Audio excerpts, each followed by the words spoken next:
general, puesto que previamente ya hemos hecho una revisión de las generalidades, los elementos óseos, las articulaciones, y hoy continuamos con músculos de la cabeza. Entonces permítanme un instante, comparto imagen y damos inicio.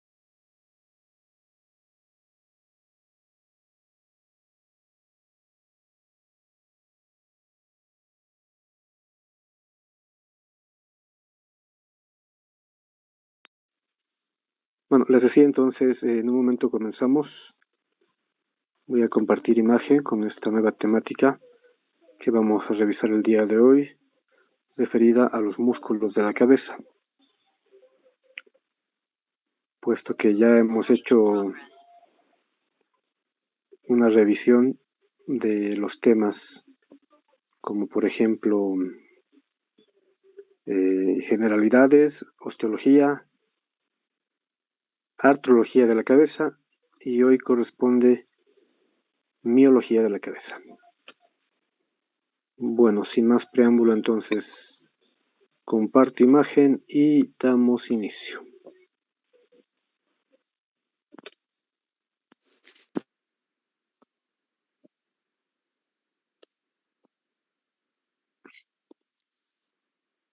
Confirmen, por favor, si ya tenemos imagen.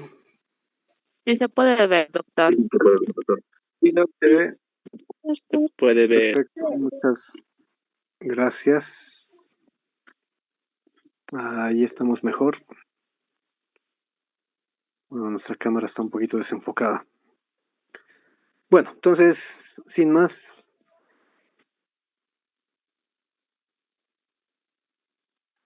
damos otra vez la bienvenida entonces a todos.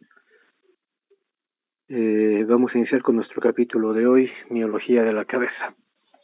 Un capítulo complementario, posterior al cual lógicamente estaremos revisando elementos vasculonerviosos de la cabeza, que son fundamentales lógicamente para el trabajo tanto motor como también sensitivo de la cabeza en sí.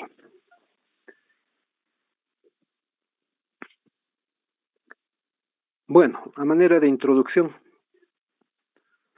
los músculos de la cabeza son un conjunto de estructuras orgánicas musculares, pero de carácter somático, que significa que son músculos rojos, estriados, voluntarios y es lo mismo decir músculos esqueléticos.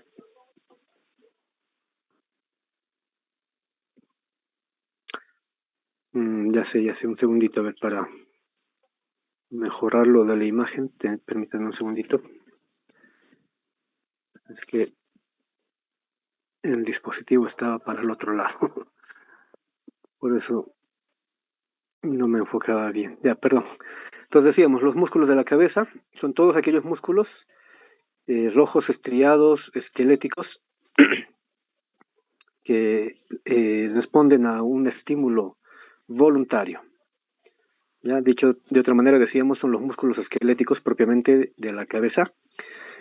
Pero estos músculos tienen que tener una característica, ¿no?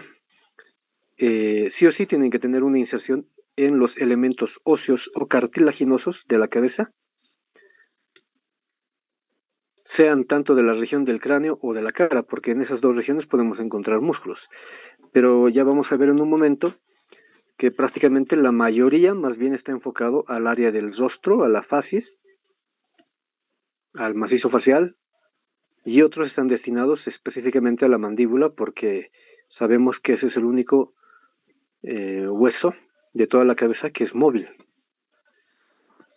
Entonces, gracias a estos músculos, como están más enfocados al área del rostro, nos van a permitir una dinámica de gesticulación, o sea, vamos a poder generar expresiones, tristeza, enojo, desagrado, admiración, estado incluso de una expresión de deseo, Asimismo también el enojo, la ira, entre otros, ¿no? La mímica. Pero como otros músculos están destinados al movimiento mandibular, la mandíbula sabemos que participa, gracias a la ATM, en el mecanismo de la masticación, pero al mismo tiempo coadyuva en la articulación de las palabras y también genera otras dinámicas, por ejemplo, como el parpadeo y el aleteo nasal. Los músculos de la cabeza los podemos dividir en dos grandes grupos. Uno, ya habíamos indicado, los que están en el área del rostro se conocen como los músculos de la mímica facial o simplemente músculos faciales. Y los otros que están específicamente relacionados con el hueso mandíbula son los músculos masticadores. Ahora, cada grupo, faciales o masticadores, tiene sus características. Por ejemplo, los de la mímica facial tienen las siguientes características. Todos se encuentran alrededor de los orificios naturales que hay en la cabeza. Por ejemplo, órbita, fosas nasales, cavidad bucal y audición, oído. Todos estos músculos de la mímica facial, segunda característica, tienen inserción tanto en la piel, o sea, inserción cutánea, pero también tienen una inserción ósea en algún hueso de la cabeza o de la cara. Y la tercera característica es que todos estos músculos de la mímica facial están inervados por el séptimo par craneal, por el facial, nervio facial, séptimo par craneal. Luego tenemos el otro grupo, los masticadores, con sus características bastante similares, pero obviamente no son lo mismo. Los músculos masticadores, todos tienen que tener inserción en la mandíbula porque si no, no coadyuvan en la masticación o en la articulación de las palabras. Todos tienen que tener acción, sobre todo, de ascenso o de elevación de la mandíbula, porque si no, de otra manera, tampoco coadyuvan en el mecanismo de masticación y el habla. Y la tercera característica es que todos están inervados por el nervio trigémino, que es el quinto par craneal. Por si acaso, aquí en la diapositiva tenemos un pequeño error, tiene que decir números romanos 7, no 8 por si acaso, lo estamos aclarando. Tiene que ser números romanos 7, el nervio facial. No es el octavo es el vestíbulo coclear. Un pequeño errorcito de transcripción. A ver, para que no haya malestar, vamos a borrar esta línea que no sé quién está.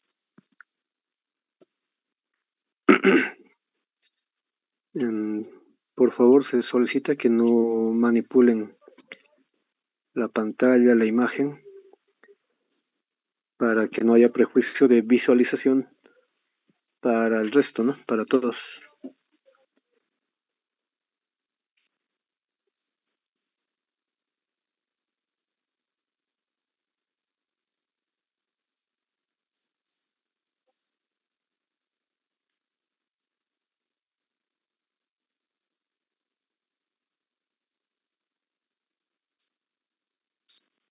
Bueno, abordemos ahora el primer grupo, los músculos de la mímica facial.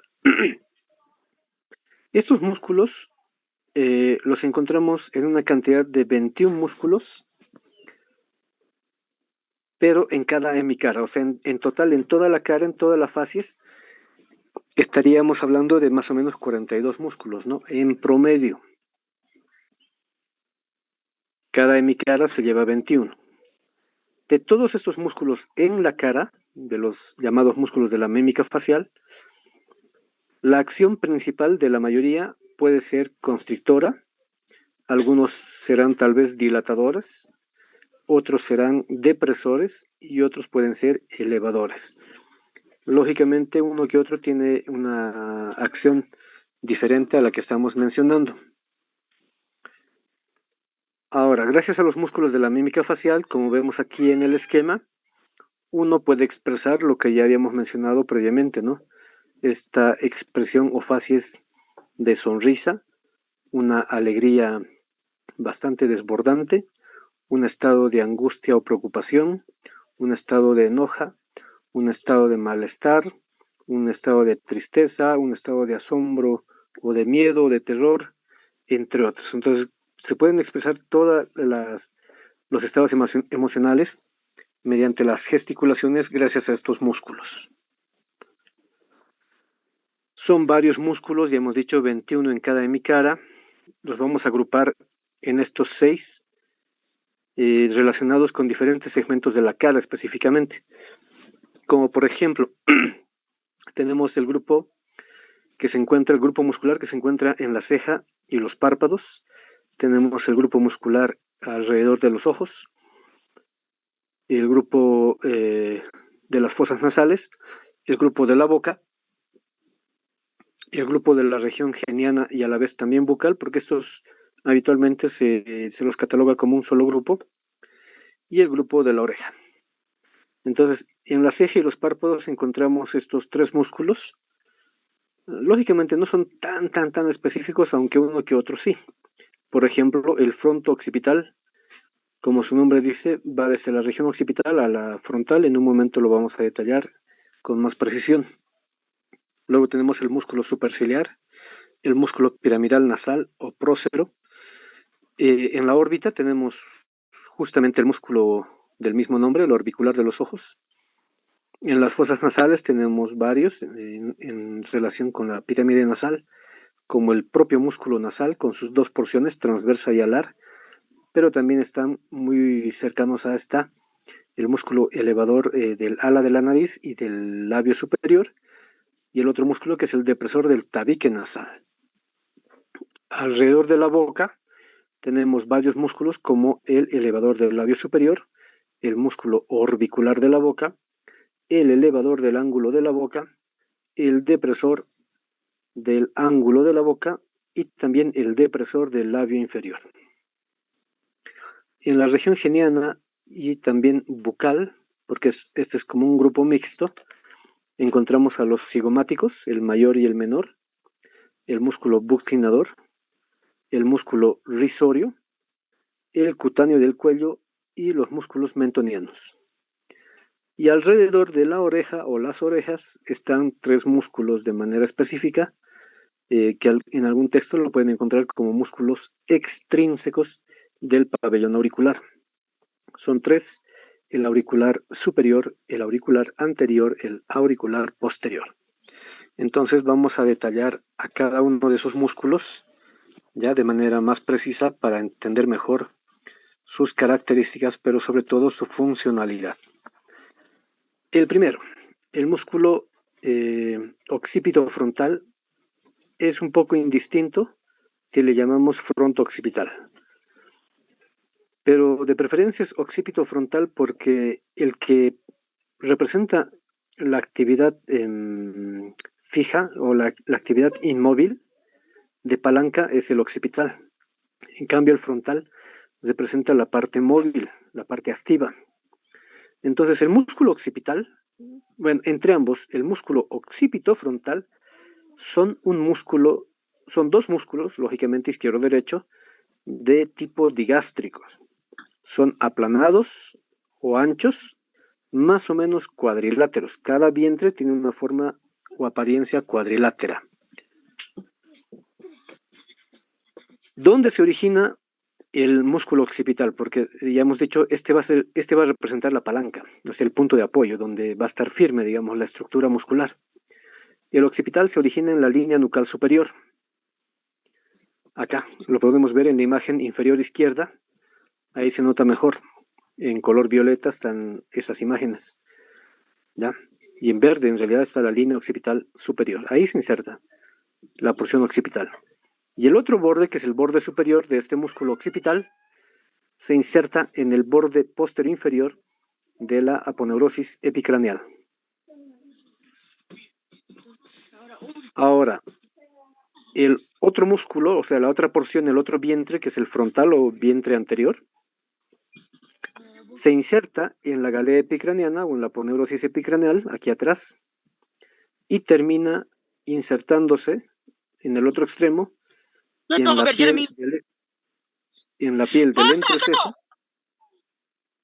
e interciliar. Por favor, hay un micrófono abierto con un audio, creo que es Natalie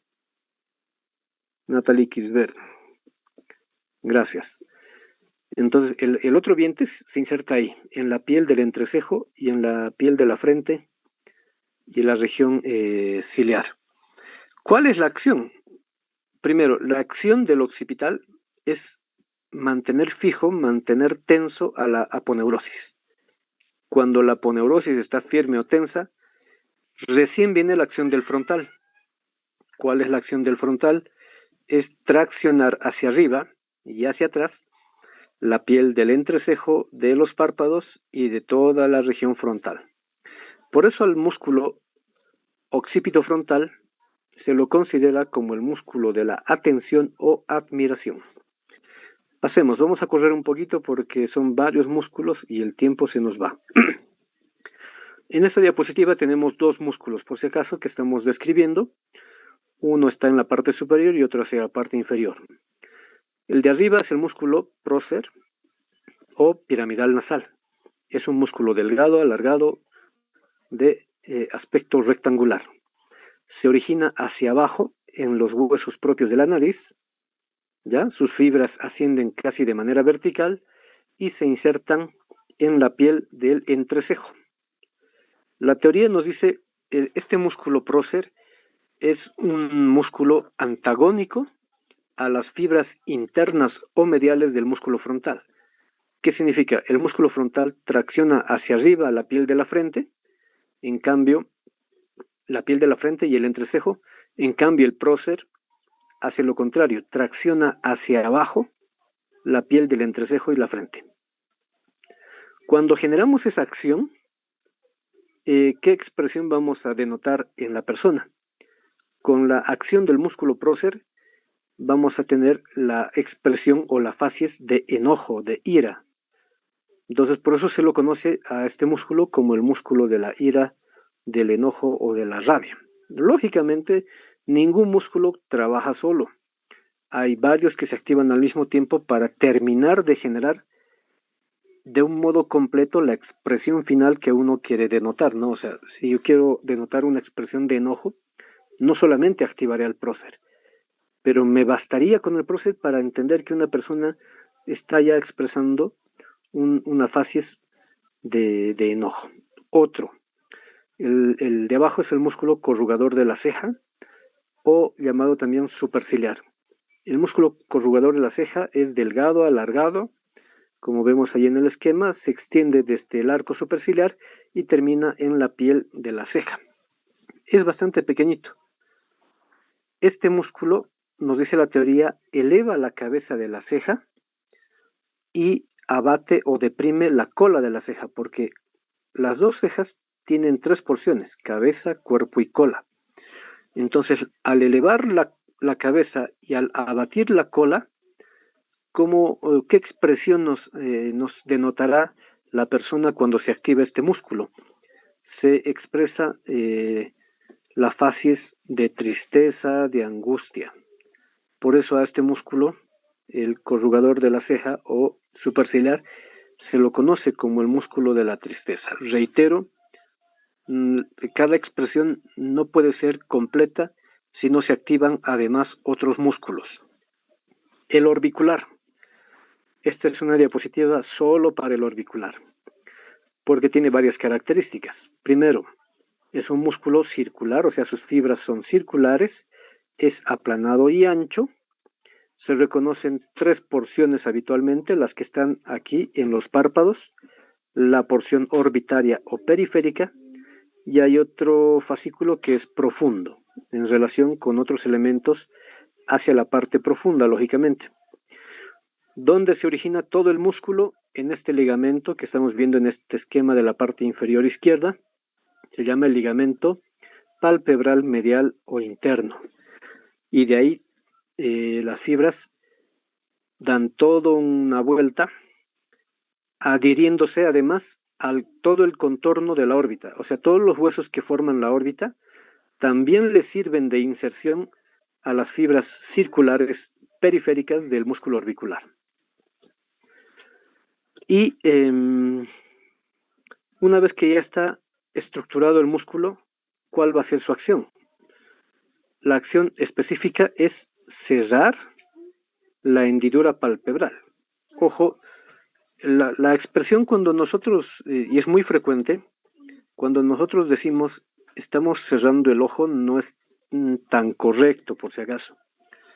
Lo más correcto es decir, estamos aproximando los párpados, ¿no? Pero no suena tampoco tan común.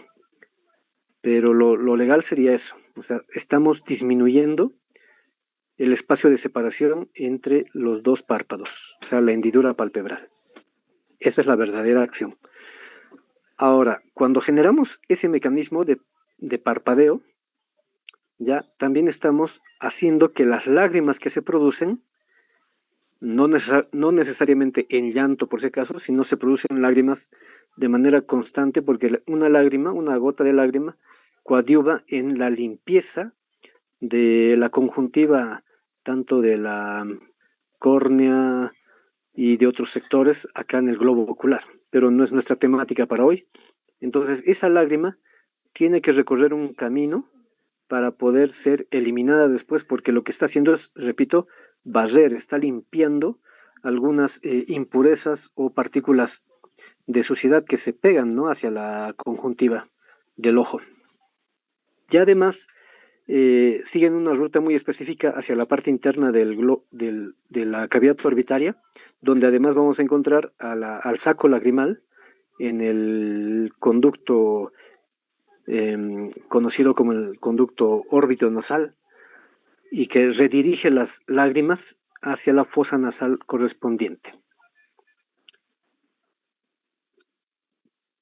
Otros músculos. Acá tenemos también dos músculos, hacia arriba el músculo nasal y hacia abajo el depresor del tabique nasal. El músculo nasal tiene dos porciones. La porción transversa, como vemos en el esquema, parte superior izquierda, porción transversa o triangular también llamada, y la porción alar. La porción transversa se inserta en la fascia de la pirámide nasal y en el cartílago lateral también de la misma pirámide nasal. Y termina en el ala de la nariz y en la piel del ala de la nariz. En cambio, la porción alar propiamente se inserta en el cartílago alar, o sea, del mismo nombre, y termina también en la piel del ala de la nariz. ¿Dónde es el ala de la nariz? Ese contorno abombado de cada fosa nasal, de cada orificio nasal. Ese es el ala de la nariz. Esto que voy a comprimir en mi fosa nasal, ese es un ala, o también llamada narina, por si acaso. Por eso la acción que tienen de modo conjunto las dos porciones nasal y alar es dilatar las narinas o simplemente dilatar las alas nasales. ¿En qué expresión? Esto se denota mejor en un estado de ansiedad, de angustia, porque una persona en estado ansioso respira más rápido y más profundo y hace que se genere un movimiento de aleteo. Las narinas hacen este movimiento, se abren, se cierran, se abren, se cierran, cuando respiramos rápido, ¿no? El otro músculo de la parte inferior es el músculo depresor del tabique nasal. Es un músculo, son dos músculos planos, cuadriláteros, a cada lado de la línea media, que se originan hacia abajo en la llamada fosa incisiva. Antiguamente a este músculo le llamábamos músculo mirtiforme, porque antiguamente la fosa incisiva recibía ese nombre, ¿no? Fosa mirtiforme, pero también se inserta en la eminencia canina. Desde ahí, las fibras se dirigen hacia arriba de manera vertical para terminar en la piel del subtabique y también en la piel de las alas nasales. Cuando se contraen los dos depresores del tabique nasal, que al final parece solamente un músculo, generan estrechamiento de las narinas. O sea, las narinas tienen un diámetro y cuando se activan el depresor del tabique nasal, se hacen más angostas las narinas. Me refiero a los orificios nasales anteriores en la pirámide nasal. Otros músculos. Aquí también tenemos dos músculos. El elevador del labio superior y del ala de la nariz es el que está de arriba. Y el que está en la parte inferior es el elevador del labio superior específicamente. El primero, el de arriba, es un músculo alargado, plano, más o menos acintado, pero es más ancho hacia la parte inferior y le da un aspecto triangular. Se inserta hacia arriba en la apófisis frontal del hueso maxilar, en parte también de los cartílagos laterales de la pirámide nasal, y desde ahí sus fibras descienden atravesando este surco muy peculiar que se conoce como el surco nasopalpebral primero, luego nasogeniano y luego nasolabial. Ya en esta última porción se divide en dos fascículos, uno que termina en la piel del ala de la nariz y el otro que termina directamente en la piel del labio superior. Su nombre ya nos está diciendo su acción. Tracciona hacia arriba el labio superior y el ala de la nariz, o sea, eleva el labio superior y el ala de la nariz, sobre todo en mecanismos también de sonrisa y otros, puede coadyuvar este músculo. Otro, el elevador del labio superior. Es un músculo aplanado, alargado, más o menos acintado, rectangular, que se origina hacia arriba en el reborde inferior de la órbita, específicamente en el hueso maxilar. Sus fibras son casi verticales, son más oblicuas, mas sin embargo van de arriba hacia abajo y de lateral hacia medial. Y como su nombre dice, terminarán específicamente en la piel del labio superior. Y su mismo nombre nos está diciendo qué acción tiene. Tracciona hacia arriba y hacia afuera el labio superior, o sea, lo eleva. ¿En qué casos necesitamos elevar el labio superior? Lógicamente cuando estamos en una expresión de sonrisa o cuando hay un estado, una emoción de alegría sobre todo, ¿no? Se va a elevar el labio superior. Coadyuva. Otros músculos. Esta diapositiva también es muy específica solo para el músculo orbicular de la boca. Es un músculo aplanado, más o menos de forma elipsoidal o elíptico, y en el cual reconocemos dos porciones, la porción marginal, ¿ya? Y la porción labial. Este músculo, pero es más complejo. Varios autores reconocen que es más complejo. ¿Por qué? Tiene dos tipos de fibras extrínsecas, que son fibras que no le pertenecen al músculo, y otras fibras que sí son intrínsecas, que sí serían propias del músculo. Por ejemplo, las de tipo intrínsecas se denominan como músculos incisivos y se insertan justamente en cada fosa incisiva, tanto en la arcada superior como en la arcada inferior. Son cuatro incisivos, cuatro músculos incisivos. Dos superiores, dos inferiores, o dos derechos y dos izquierdos. Junto con esas fibras musculares incisivas, coadyuvan a la construcción del músculo otras fibras, pero de otros músculos que están alrededor de la boca. Por ejemplo, ¿quiénes? El músculo bucinador, el mismo cigomático mayor, el risorio, el depresor del ángulo de la boca, el elevador del ángulo de la boca, entre otros, coadyuvan a determinar la porción extrínseca del músculo orbicular. ¿Cuál es la acción que tiene el músculo orbicular? Genera oclusión de la hendidura labial. Lo que más o menos sería lo mismo decir, nos ayuda en el cierre de la boca, específicamente de los labios. Sigamos, acá tenemos dos músculos más. Hacia arriba, el músculo elevador del ángulo de la boca, y hacia abajo, un opuesto, el depresor del ángulo de la boca. El elevador del ángulo de la boca es un músculo plano, más o menos cuadrangular, ¿ya? Que se inserta en la fosa canina, por lo que antiguamente se llamaba de esa manera músculo canino. Sus fibras descienden casi de manera vertical y terminan en la piel de la comisura tanto del labio superior y de la comisura de los labios. ¿Cuál es su acción? Su nombre nos dice. Tracciona hacia arriba y ligeramente hacia atrás y hacia afuera, tanto el labio superior como el ángulo de la boca.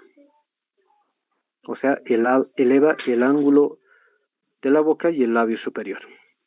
Obviamente estará coadyuvando en un mecanismo de expresión de alegría, de risa. Después,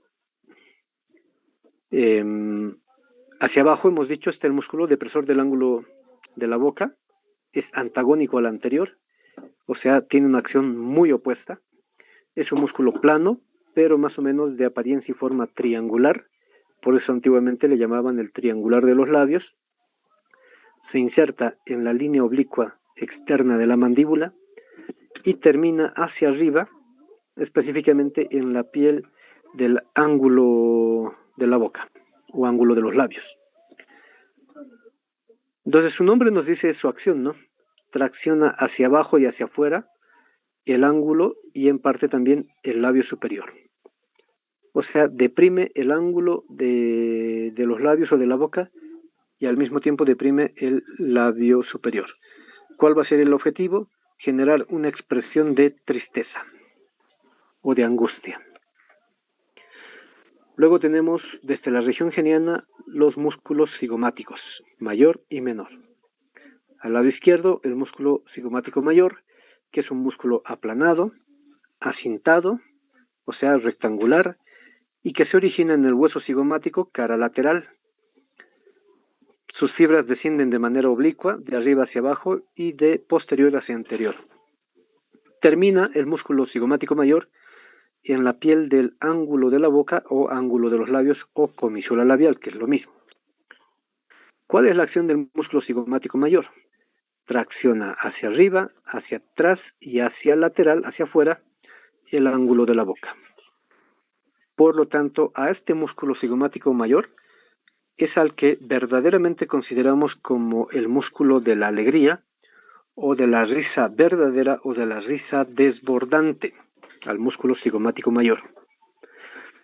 Luego el otro, el cigomático menor, creo que es un poco obvio, en cuestión de volumen, el cigomático menor tiene menor volumen, es muy delgado y alargado, se origina también en la cara lateral del hueso cigomático, también su trayecto es, como vemos aquí en el esquema de la parte inferior derecha, también su trayecto es de arriba hacia abajo y de lateral y de posterior hacia anterior, de lateral hacia medial. Pero la diferencia está en que el cigomático menor termina en el labio superior.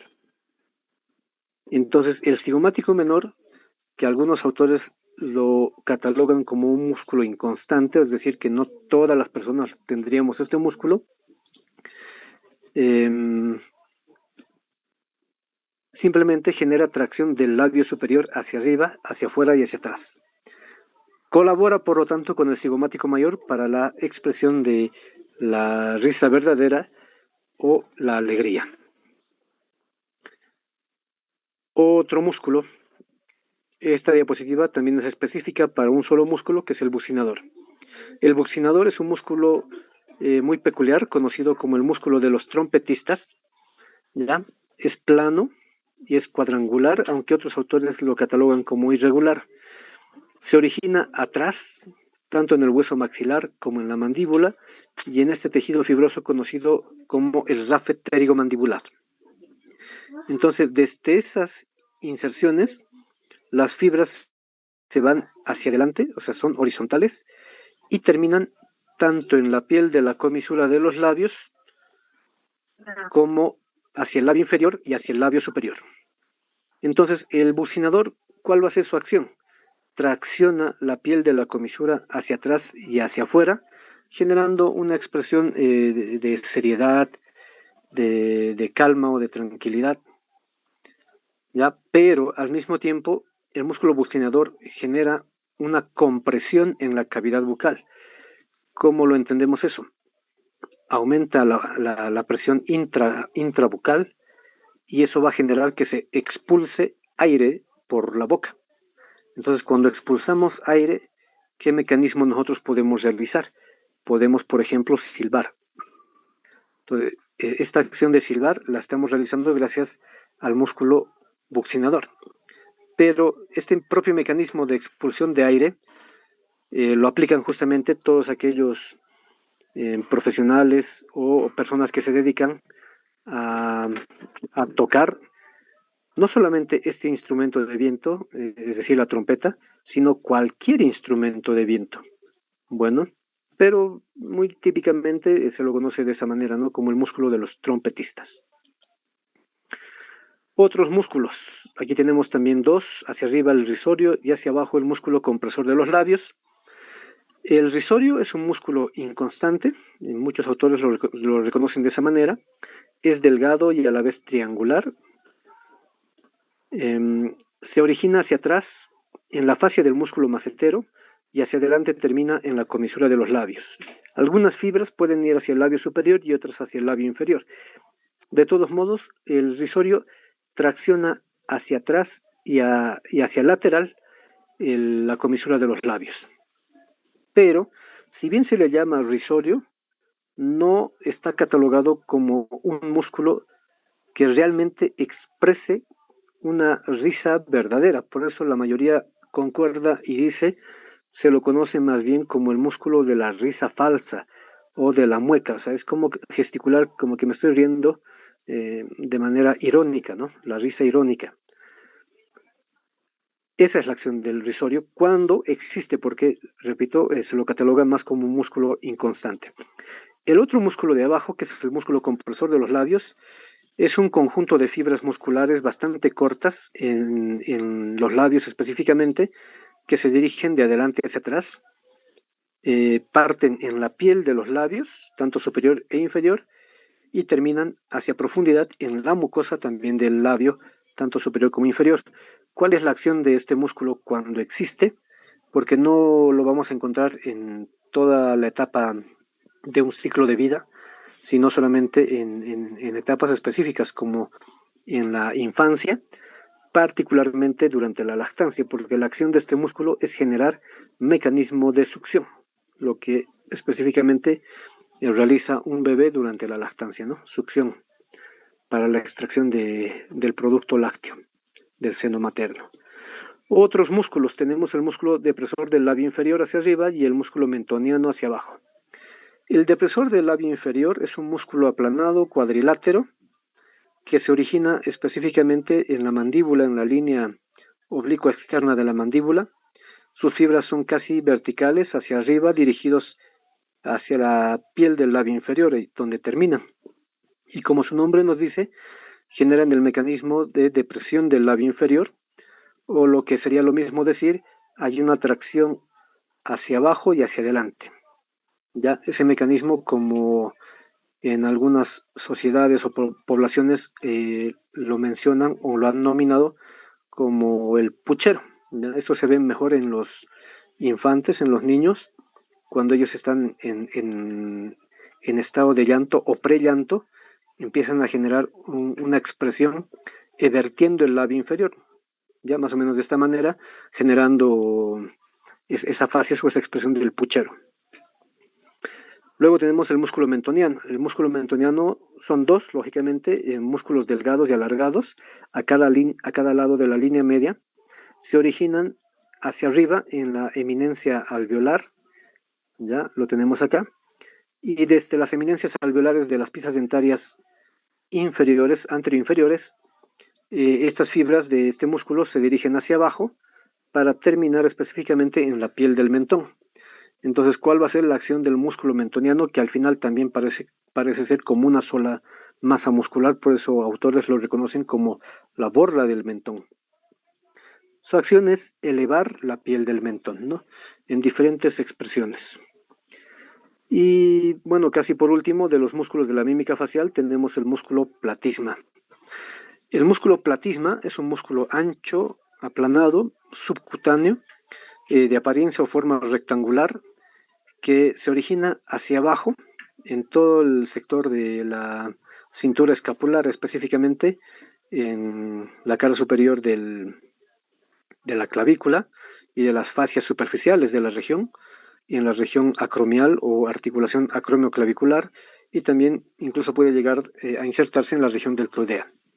Desde ahí sus fibras suben primero de manera oblicua hacia la línea media y después casi de un modo vertical ascienden por toda la cara anterolateral del cuello, de la región cervical, hasta que terminan en el contorno o borde inferior de la mandíbula y se dividen en 3 fascículos, anteriores, medios y posteriores. Las fibras anteriores terminan de manera muy específica en la piel, pero también en el borde del mentón. Las fibras medias terminan en la mandíbula, en el borde inferior de la mandíbula. Incluso algunas fibras se adhieren, se adosan hacia la línea oblicua externa de la mandíbula. Y las más posteriores, que suelen ser las más alargadas incluso, terminarán a la vez hasta la región geniana, hasta la región cigomática, es decir, en la cara lateral del hueso cigomático. ¿Cuál es la acción del músculo platisma o cutáneo del cuello? Lo que genera es una tracción hacia abajo de la comisura de los labios, de la piel del mentón y del labio inferior, y al mismo tiempo está generando un mecanismo de tensión de la piel del cuello. Los músculos auriculares son 3 músculos rudimentarios. Los llamamos así porque prácticamente no ejercen una acción muy evidente, porque nosotros no podemos mover el pabellón auricular como otras especies. Pero estos músculos todavía existen.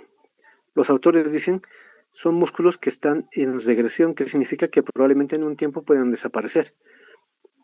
Tenemos el auricular anterior, tenemos el auricular superior y el auricular posterior.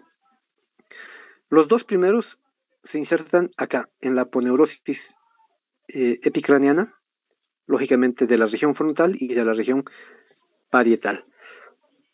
Luego, el anterior se inserta en la espina del hélix y también en el borde de la cara medial de la eminencia conchal del cartílago del pabellón auricular. En cambio, el otro, el auricular superior, termina en la fosa triangular ya del antihélix, todos hacia el pabellón. Y el auricular posterior, que es el más pequeño de los 3, se origina en la base de la apófisis mastoides y termina a su vez en la convexidad también de la eminencia conchal. Todos ellos son elementos del cartílago del pabellón auricular. Pero reitero, como estos músculos son delgados y prácticamente rudimentarios en regresión, no nos permite generar un movimiento de desplazamiento del pabellón auricular, lo que otras especies sí pueden lograr. Por ejemplo, los canes, los perros, los gatos, entre otros, sí pueden mover, porque ¿para qué necesitaríamos mover la oreja? Para determinar de dónde viene el estímulo sonoro. ¿Ya? Por eso los canes, los felinos, tienen esa capacidad de hacer más específico el punto de origen del estímulo sonoro. Habiendo concluido con todos los músculos de la mímica facial, pasamos a revisar los músculos de la masticación. Los músculos masticadores son en total 8, 4 para cada hemicara, o sea, 4 a la izquierda, 4 hacia la derecha. Podemos dividirlos en 2 grupos, los que están en la región superficial o en el plano superficial, como ser el temporal y el macetero, y los que son de la parte profunda, específicamente de la región infratemporal. Ahí encontramos al pterigoideo lateral y al pterigoideo medial. Entonces también vamos a describir a cada uno de ellos de manera rápida porque ya se nos va el tiempo. Tenemos primero el músculo temporal. Es un gran músculo ancho, más o menos de apariencia o forma semicircular o ovoidal, plano y radiado, ¿ya? En el cual reconocemos 3 tipos de fibras o fascículos. Fascículos anteriores, que son bastante verticales, fascículos medios, que tienen un trayecto más oblicuo y los fascículos posteriores que tienen un trayecto más horizontalizado. Los tres fascículos se originan en la gran fosa temporal formada por muchos huesos del cráneo. También se insertan específicamente en la línea temporal inferior de la región y también en la cara profunda de la fascia temporal. Desde ahí, las tres fibras, los tres tipos de fascículos, descienden hasta la apófisis coronoides, en la cual se van a insertar tanto en su cara lateral, cara medial y sobre todo también hacia el borde anterior de esta apófisis. El músculo temporal, si bien es un músculo masticador, tiene dos acciones muy particulares o diferenciadas más bien. Por ejemplo, con las fibras anteriores y medias sí genera elevación de la mandíbula, pero con las fibras posteriores puede generar retracción mandibular o lo que es lo mismo decir, retropulsión, o sea, llevar la mandíbula mucho más hacia la parte posterior. Otro músculo, el macetero. El macetero es otro músculo relativamente corto, de aspecto o apariencia rectangular, es bastante consistente, es decir, tiene mucho volumen este músculo.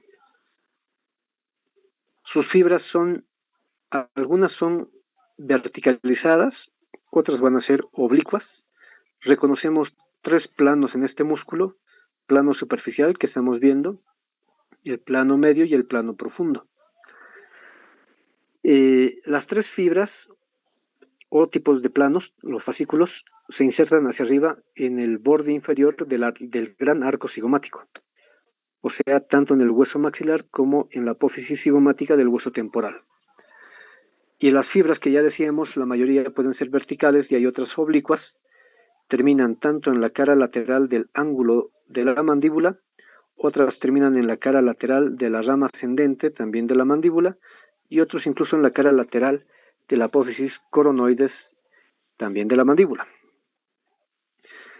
Como predominan sus fibras verticales y algunas oblicuas, la acción principal que tiene el macetero es específicamente elevar la mandíbula, o sea, para el cierre de la cavidad bucal en el proceso masticatorio.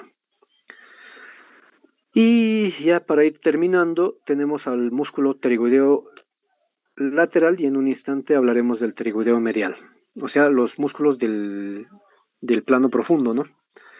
El pterigoideo lateral es un músculo corto, grueso, relativamente aplanado.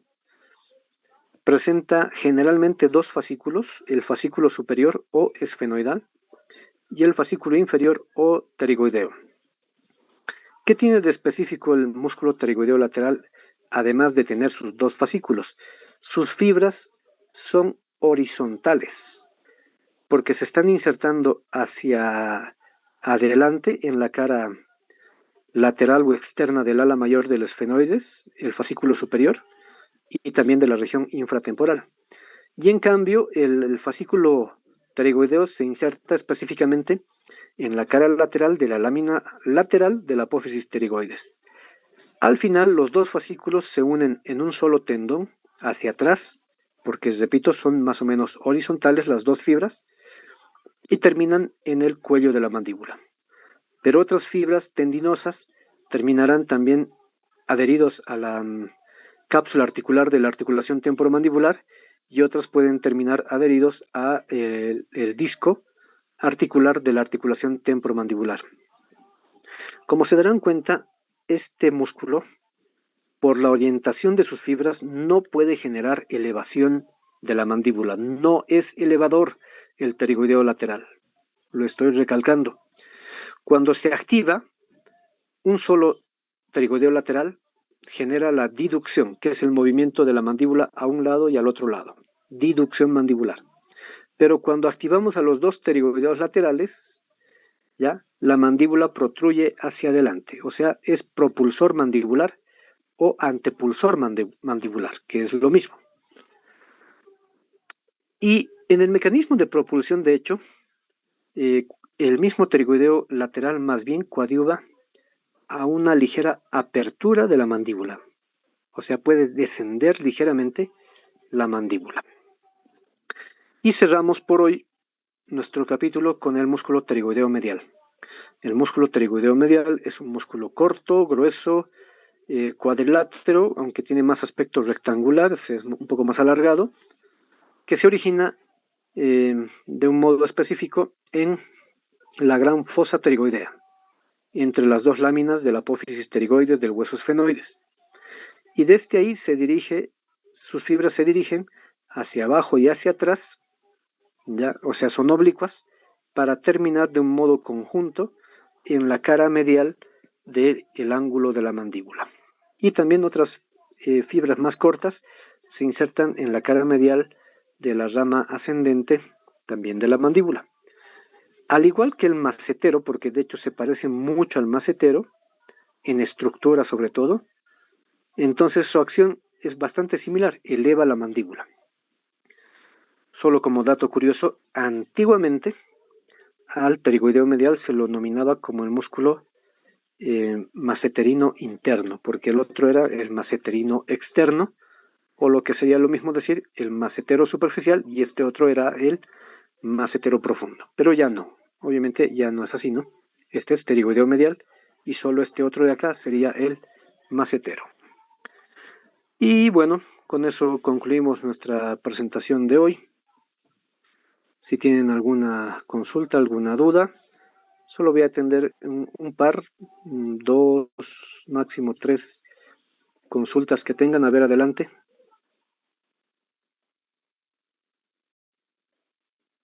Sara, que Sí, levantó la buenas mano. noches, doctor. Una pregunta, el músculo esternocleidomastoideo, entonces no se considera músculo parte de la cara, de la cabeza. No es de la cara, tampoco de la cabeza, es músculo del cuello. Eso lo vamos a ver en un subsiguiente capítulo. Buenas noches, Muchas Doc. gracias. Tenía una pregunta. En el peritigoideo medial sería parte del cachete de la cara, ¿verdad? La parte interna del cachete, que sería parte de las No, fosas bucales, ¿o no? no. Ya no estoy con la presentación, a ver, rapidito. Por último se los voy a mostrar. No es parte del cachete. Ahorita, denme un segundito. A ver. Entonces, aquí volvemos. Ahí fíjese. Mire dónde está el pterigoideo, que es el que está en color verde, por si acaso. Está incluso dentro del hueso. Aquí está la mandíbula, porque estamos viendo de atrás hacia adelante. Estamos viendo desde la vista posterior a la cabeza. Entonces, este es el hueso mandíbula, donde estoy marcando con el cursor, y el pterigoideo medial está por dentro del hueso mandíbula, o sea, no pertenece al cachete, no puede pertenecer. En cambio, el macetero sí más o menos está en la región del cachete, no el pterigoideo medial. Ya, una última y con eso cerramos. Disculpe, doctor. Los últimos 4 músculos serían pares, ¿no? De los masticadores.